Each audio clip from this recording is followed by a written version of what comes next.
Hello everyone, welcome to another video. In this video, I'm going to show you how to add cookies to your Wix website. However, if you don't have a Wix account already, make sure to check the link in the video description below, which will show you how to sign up in Wix.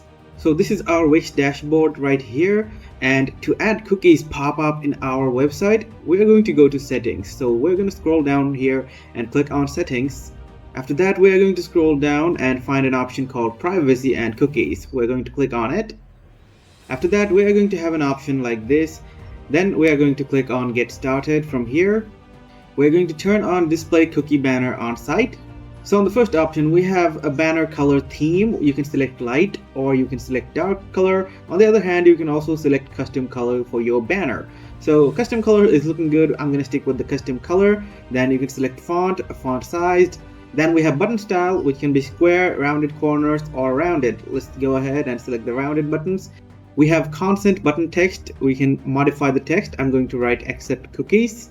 Then we have settings button text. We're going to rename this to view settings. Then we have privacy policy link text.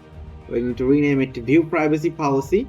Then we can also add a decline all button in our cookie consent banner. And then we have an option to add this cookie banner to all of our pages in the website. So we're going to select this one too. And then we have an information message for our visitors that is going to let them know that what type of cookies that we are using or collecting for our site.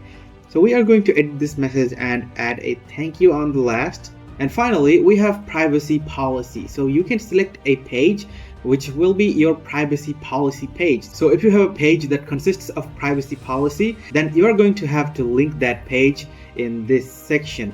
However, I don't have a privacy policy in my page, so I'm going to link my thank you page as my privacy policy page, and then we are going to go next. After that, we are going to take I've read and understood all the above.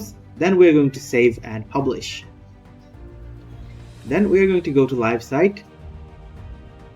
So as you can see, our live site has been loaded, and here we have view privacy policy link, we have view settings, we have decline all, and we have accept cookies. So let's go to view settings. As you can see, our users will be able to select what type of cookies they want, and they can save. And if they want to change their settings, then the cookie settings will always be here. They can click on it and change settings if they want. So as you can see guys, adding a cookie pop-up in your website is pretty simple. If you found this video helpful, then please do leave a thumbs up and subscribe to our channel for more helpful videos like these.